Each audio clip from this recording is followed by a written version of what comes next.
Let us pray. Dear Lord, as we meet today, please be with us. Guide our thoughts, ideas, and decisions. Bless abundantly all who are present. Come be with us, inspire us, and lead us in our time together. We ask this in your name. Amen. Amen. United States of America, and to the republic, one nation, under God, indivisible, with liberty and justice for all. You may be seated.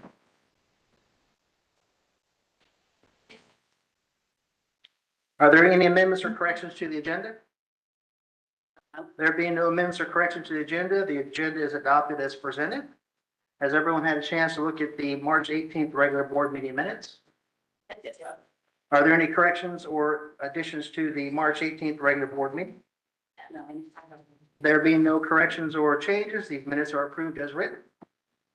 Moving on to public comments, we're limiting public comments to 3 minutes. Please state your name, and it's for agenda items only. No public comments? All right. Moving on to financial report.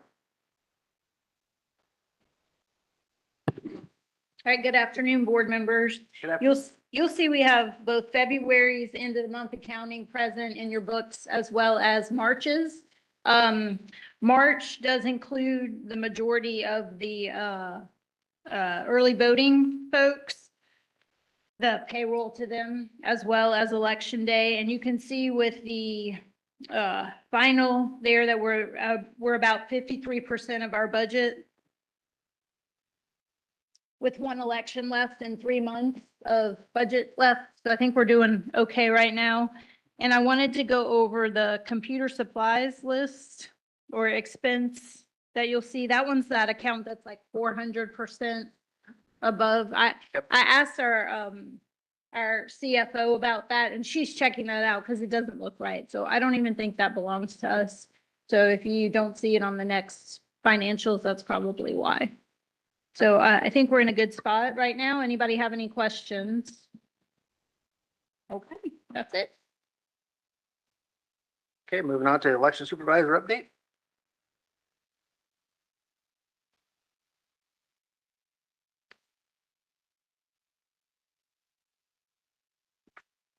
All right, we being staff, we've recently completed training approximately 75 poll workers. Of those 75, we had at least 7 that were brand new that participated in training on Monday.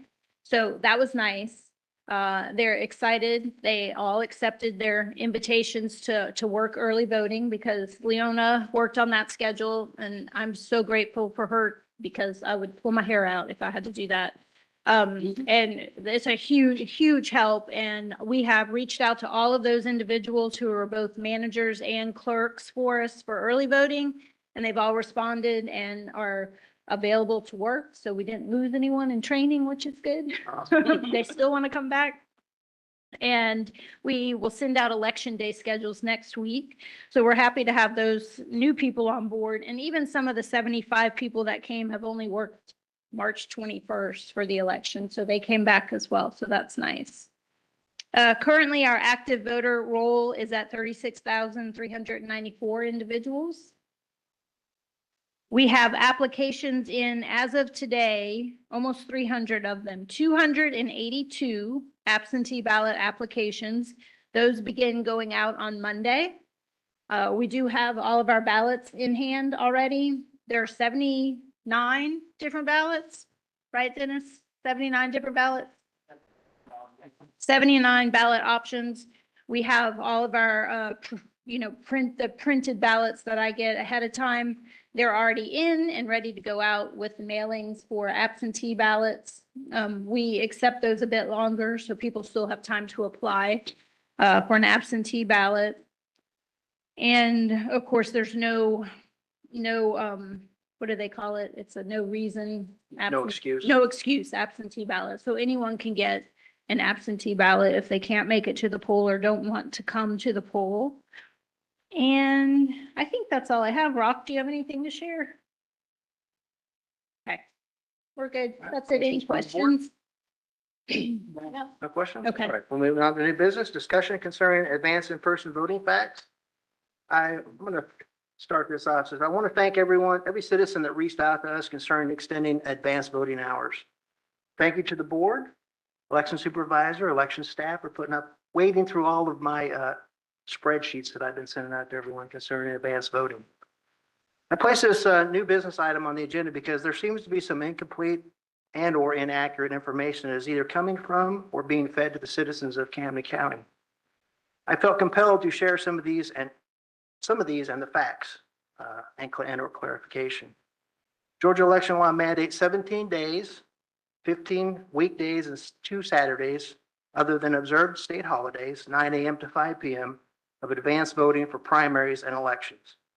5 days of mandatory advanced voting for runoff, other than observed state holidays, 9 a.m. to 5 p.m. The majority of the emails that we received, citizens believed that we had extended hours to 7 p.m. on a Thursday.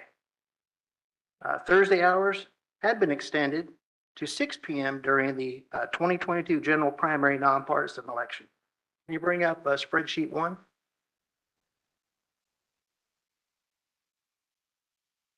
Scroll up.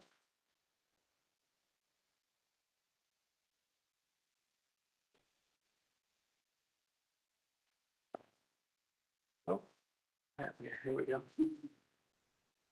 I have clicker problems here. All right, so this talks about the advanced voting for that election. And you'll see that the Thursdays are highlighted in blue. So on May 5th, we had 7 total voters come in during the extended time at between 5 and 6. On the 12th, we had 9 voters come in during the extended time. And on the 19th, oh, what did I do? All right. Am I doing something wrong? It's not wanting to move down. Yeah, please. Please. I can't talk and click at the same time. I just want to move down to the 19th. It wasn't long enough, apparently. There we go. Yep, to the 19th. Okay, so you're going to see that the annex had 34 voters. The St. Mary's had 7 and Woodbine had 7. That was our total for the Thursdays. While extending advanced voting hours is allowed 7 a.m. to 7 p.m., since the inception of the Board of Election Registration, we have not extended advanced voting hours beyond 8 a.m. to 6 p.m. During the 2020 general election, one Sunday from 1 p.m. to 6 p.m. was offered. All right. Number 2, spreadsheet number 2. No. No, he can. You can go to the top. There we go. All right, there was concern that not extending advanced voting hours during the recent presidential preference primary directly led to lower turnout of younger voters. Research conducted does not support this hypothesis. A comparison was made between Camden and Catatusa, several other counties with comparable voter registration numbers, and statewide. Can you go up? I just want to look at the comparison between the age groups. Okay. I'd like to focus on the comparison between Catatusa turnout, which is 21.54%, and Camden, which was 14.6%. While Catatusa doubled the percentage of younger voters and had a 6.9% higher overall turnout, Camden voters utilized advanced voting at 54.06% of total turnout. Catatusa voters utilized advanced voting at 44.44%. Catatusa had a SPLOST referendum on their ballot with 2 advanced voting locations, 8 a.m. to 5 p.m., one Thursday, 8 a.m. to 7 p.m., both Saturdays, 9 a.m. to 5 p.m. If you'll scroll down, you'll see the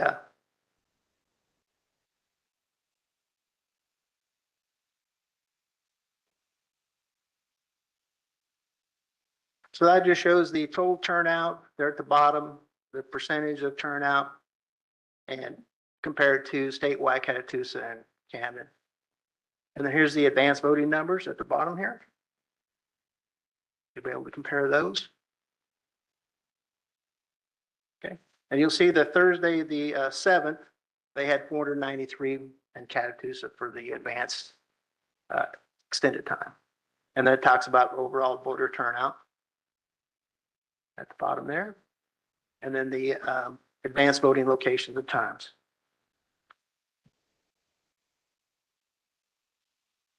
And Camden had 8 a.m. to 5 p.m. all 17 days, 3 weeks at the Annex, and the last 2 weeks in St. Mary's and Woodbine, along with the two Saturdays here in at the Annex. Also, I have not found any data source that'll shows what method was used by age groups to cast their ballot. So I don't know if they did absentee by mail, advanced in person, or actually came on election day and voted. There's no source that I can find to figure that out. If members of the audience would like any of these spreadsheets, I can definitely forward them to you. Also, during the recent presidential preference primary, there was a deficiency in the original public notice that with respect to the Saturday voting hours that we put out. The advanced voting hours were officially presented to the Board of Election Registration by election supervisor during the January 2024 regular board meeting and was fully vetted prior to release. Once the error was discovered on Wednesday, the 21st, prior to the first Saturday advanced voting, the board was notified. The public notice and official election website was updated to reflect 8 a.m. to 5 p.m. for that Saturday voting. And number 3.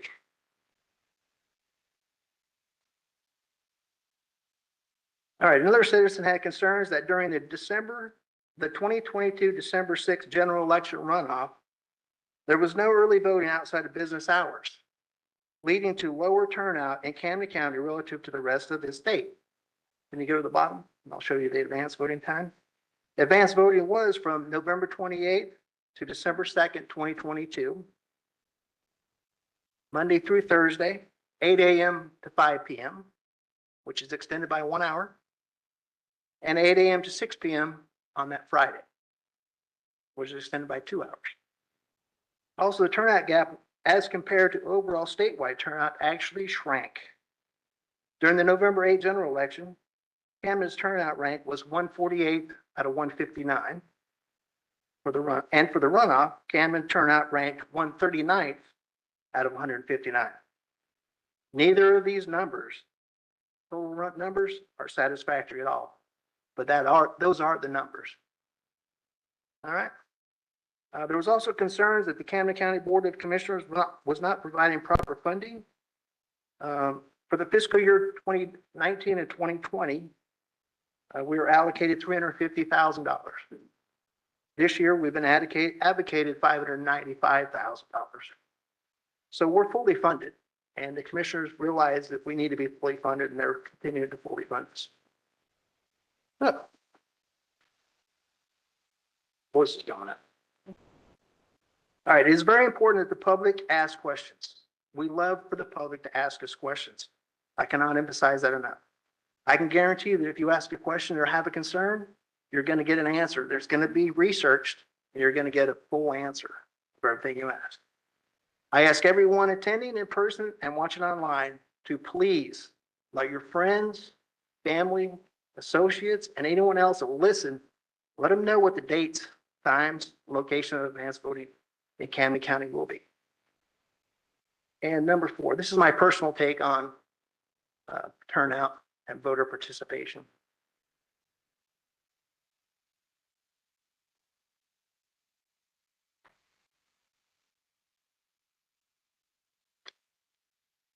All right, so V equals probability of a person voting. P equals probability a voter feels their vote would affect the election. B is benefit for their preferred candidate winning. And D is feeling of the civic duty, goodwill, philosophical benefit of voting. And C is the cost of voting in terms of time, money, and effort. So if P, B, and D is greater than C, the person is likely to vote.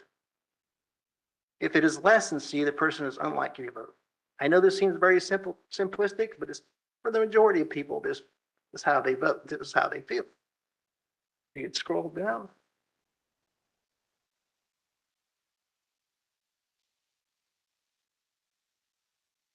So the Board of Election Registration has very little influence over P, B, and D. Even if there were 7 a.m. to 7 p.m. advanced voting for 19 days, that'd be 3 weeks, 2 Saturdays and 2 Sundays, not to mention no excuse mail, in absentee or election day voting.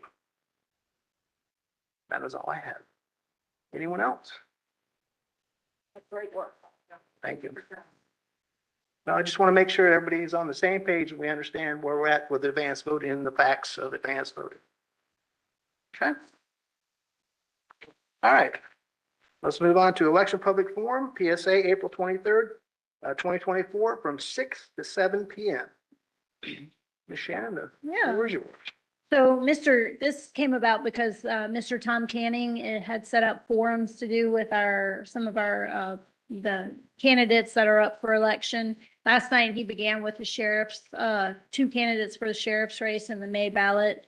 And he had reserved several dates. Of those several dates, he was earmarking one of them for us to go ahead and do something if we wanted to. So the date ended up being next week's date on Wednesday. And I thought it would be a good opportunity for us, Tuesday. Sorry. Have the worst time with the days, especially this Wednesday meeting. I always think it's on Thursday.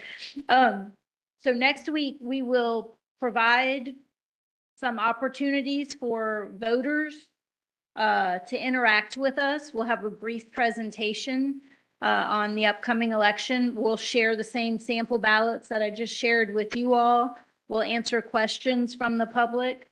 We'll be transparent, open, showcase our voting machines, the touch screen, as well as the printer and the scanner. We will still keep the items that need to be secure and not give more information than is necessary to the public. But we want to make sure that they know that we're around and we want to listen to their concerns or thoughts. We want to make sure they know when the upcoming elections are, how they can change their address on MVP. We want to make sure they know when early voting is, where early voting is, what the hours are, and where to go on election day, and that it's different from where to go during early voting. It's only an hour. I don't know how many people will attend, but the first social media post went out today. I've shared it on my own personal page if you're a friend, but it's also on the Camden County page. You're welcome to share that. I would encourage you to do so. And if you can come next Tuesday at 6 o'clock, that would be great. We'll have handouts for everyone. And like I said, we'll start with a brief discussion and kind of overview, and then we will take some questions from the audience and answer their questions as honestly as we can. So I think it'll be a good opportunity to mix and mingle a bit with the voters. Awesome. Yeah, so please join us if you can make it.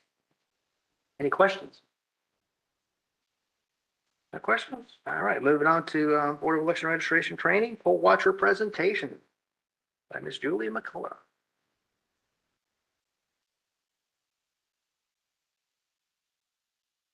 We'll be going over. Hello? Maybe, yes, can you hear me? Yep. Talk again. Now? Yep. Okay. I usually don't need a microphone. Tonight we'll be looking at poll watchers, and that is section 21-2-408, as well as SCB rule 183-1-13.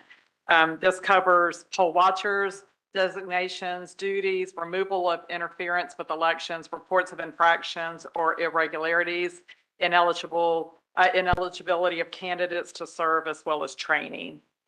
The first thing we want to look at is independent and nonpartisan candidates may submit names to the political party 21 days prior to such primary or 14 days prior to the runoff primary for one poll watcher from each precinct that he or she wishes to have an observer.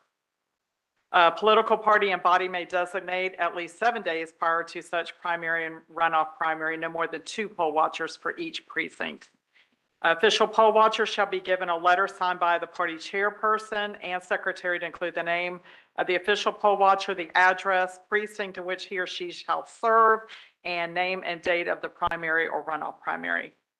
And then at least 3 days prior to the beginning of advanced voting period and 3 days prior to election day. A copy of the letter shall be delivered to the superintendent and the chief registrar of the county or municipality in which the poll watcher is to be served. That's a lot of dates and a lot of timeframes to remember. Notwithstanding any other provision of this chapter, a poll watcher may be permitted behind the enclosed space for the purpose of observing the conduct of the election and counting and recording of votes.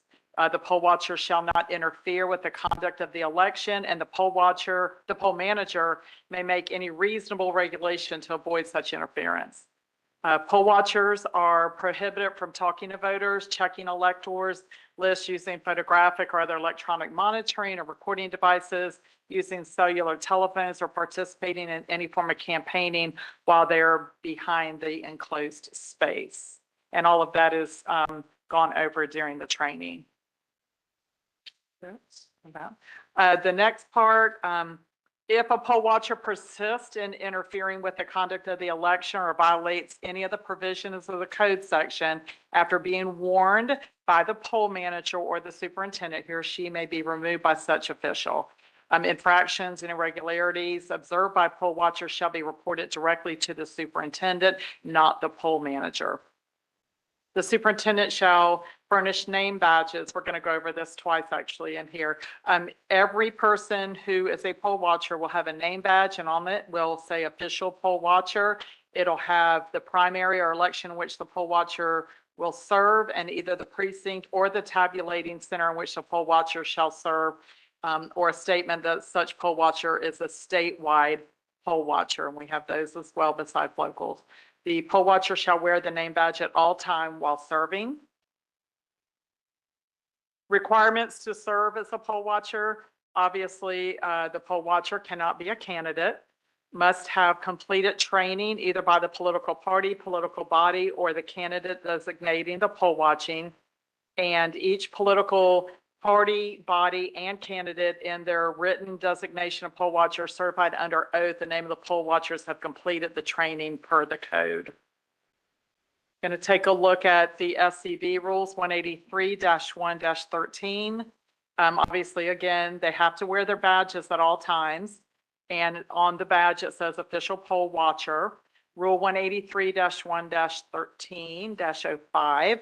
They're allowed in the tabulating center as well. The superintendent shall allow 2 poll watchers from each political party and body, and 1 each from the independent candidate or nonpartisan candidates within the tabulation center, check-in area, computer room, duplication area, and others as deemed necessary to assure a fair and honest procedure in the tabulating center.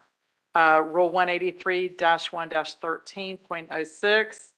This is for advanced voting for the purpose of applying the code. The political party, political body, or independent or nonpartisan candidate may designate, or a candidate may submit to the political party a different poll observer or set of poll observers for each day of advanced voting. 3 days prior to a primary or election, a copy of those letters are issued by the political party, political body, or independent or nonpartisan candidate as specified in the code. Section 21-2-408 shall be sent to the appropriate authority to the election superintendent of the county or municipality in which the poll watcher is to serve. I know that our chairman, as well as I think Shannon, sat down with some of our people that train the poll watchers, and some of the things that came out of that was just some things written down on paper, I think. The poll watcher should not interfere with or impede against the conduct of any election. The poll manager may make reasonable regulations to avoid the interference. You're going to see the same language that we talked about a few minutes ago. Poll watchers are official observers only. They may observe the conduct of the election before, during, and after the polls close. The poll watcher's primary concern is the integrity and the fairness of the elections. Any infraction or irregularities that need to be reported are sent right to the superintendent, not the poll manager. The election superintendent and the poll officers are the sole authority in the polling place on the day of the election. So that pretty much sums up that large chunk of information, and I know it's a lot. I will tell you, I have served as a poll watcher.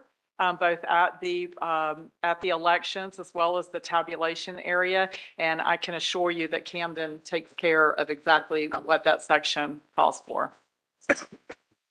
Small potatoes. And we really appreciate the poll watchers that we have. They're our friends. Right. I'm glad to have them there, and I think we're all on the same page. And they're being given good training, which is great. So it's a kind of like a thankless job, I think, to be a poll watcher, and they have to sit there and be quiet for 4 8-hour shifts or however long they end up staying for the day. So they do a lot of watching. So we appreciate them. Thank you. Thank you for that presentation. Yeah, I just appreciate them for having an independent look at what we're doing and that they can take notes and basically have our back or tell us we're really messing this up, one or the other. Yeah, and they can come in from the time we open our doors Yes, ma'am. in the morning to get set up until once we close and lock We're up going the to go over doors that here shortly. in the afternoon. So, yeah. All right. Any other questions? All right, moving on to the second part of training. Before opening the polls, and I'll facilitate this training.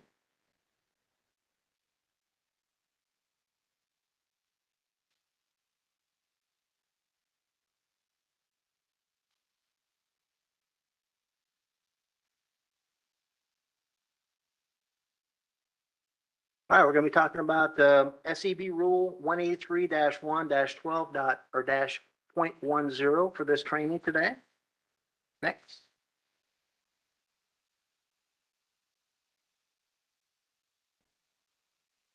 No, I don't have the clicker, so it's not needed. All right, so as soon as everyone gets to the polls in the morning, before anything is done, they're going to do the oath. Poll managers, co-managers, and the clerks are all going to be oathed in before they touch any of the equipment or do anything. Next. The poll officer shall set up and power the voting equipment components prior to opening the polls. The setup shall be performed in public, and the public may view the setup subject to reasonable rules, of course, deemed appropriate to protect the security of the system. Next. The poll officer shall verify that the seal for each voting system component is intact and that there is no evidence or indication of any tampering. The poll officer shall verify that the number of the seal matches the number of the seal recorded on the appropriate paperwork that came with the equipment. Next. If the seal does not match or if there is any evidence or indication of tampering, the election superintendent shall immediately be notified, and such component shall not be used until such matter is resolved by agreement of the election superintendent and the poll manager. The poll manager shall check the electronic poll book. The electronic ballot markers and ballot scanners all indicate 0 counts prior to opening the polls. The poll manager shall cause each ballot scanner in the polling place to run a 0 tape prior to start of the vote. If the tape does not show a 0 prior to the start, of course, the election superintendent will be notified and it will get resolved prior to using that piece of equipment. Next, the poll manager and 2 witnesses who have been sworn as poll officers shall sign the 0 tape from the ballot scanner. The poll manager and the same 2 witnesses shall then confirm the ballot box is empty. And of course, I'll open it up and they'll check every crevice and every compartment within the ballot box. Okay. The election superintendent with the polling place recap sheet. Of course, that's where it comes back to once they do it at the end of the night, we get the recap sheet. Once the ballot box is verified to have been empty and locked and sealed, no person shall access the inside of the ballot box while voting is occurring unless absolutely necessary for the functioning of elections. So the rule is if you get to 1,500 votes during an election, you have to empty the ballot box. And that's the only time that I could foresee us ever going into the ballot box. And there's a specific procedure to do that. All right, next. The poll officer shall verify that no unauthorized matter affixed to any of the voting system components are present in the voting booths. And they do that quite often throughout the day to make sure that there's no papers left, nothing affixed. Next. The poll officer shall affix a card of instruction for voting within each voting booth and shall place at least 1 printed sample ballot and at least one voting instruction poster approved by the Secretary of State outside the enclosed space at the polling place for information to the voters. At least one printed sample ballot and one voting instruction poster shall be posted in the enclosed space. So you're going to have one on the outside and one on the inside. Next. And the poll officer shall have sufficient supply of sample ballots available should voters request to review them while voting or reviewing their ballot. So we'll have them available for them. The poll manager shall post a sign also that informs voters that ballot shall not be removed from the enclosed space. If the voter ever takes their ballot outside of the enclosed space, that ballot will be spoiled and not counted. And accredited poll watchers must be able to observe the polling place setup process. However, they may not interfere with the setup process. And I got a few questions for you. When do the doors of the polling location have to be unlocked? When do the doors of the polling location have to be unlocked for the public to come in and view? Anyone can answer it. I think when you start to unpack everything. I know at 7 o'clock it has to be available, but I think when you start to unpack, the public has to be open. Set up. Right. So when do we oath? When do we do the oath? Prior to setting up, correct? Right. Is that open to the public? Is that open to the public? Yes. So prior to any oaths being administered, the doors will be unlocked and open to the public and will remain open until we are the last people out and we put the tabulation tape on the door. Ms. June, you had a question?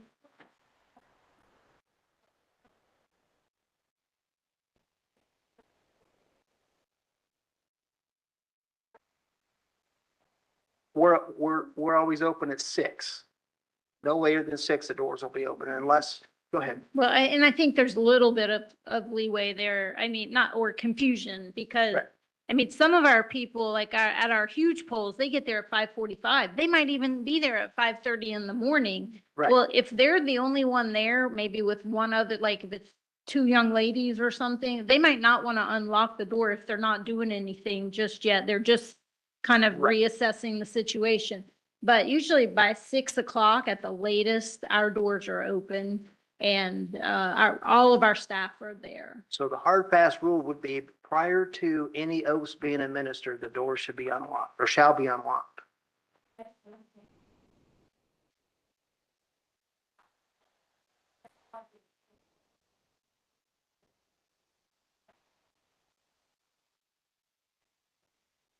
Well, I would say 6 o'clock. Yeah, 6. Well, if they want to be out maybe in the parking lot, they could wait at 5:45 is usually the earliest that I have people in place. So, yeah, I mean, I don't know for sure, but they'll be there by 6 o'clock. Yeah, we want to make sure the poll watchers can observe the whole process. Yeah. All right, how many people signed the zero tape and when do they sign it and who are they? Okay, so the manager and 2 witnesses. Yep, and when do they sign that? When do they sign? When do they sign it? Once the zero tape is on. Right, once the zero tape is run, they'll sign it immediately. What number count should the electronic poll books, electronic ballot markers, and ballot scanners be prior to the opening of the polls? 0. 0. How many people verify the ballot box is empty and who are they? 3 people, poll manager and 2 witnesses. What happens if the seal is discovered missing from a piece of equipment? Paul Dennis. Right. Yep. Superintendent, yes, go ahead.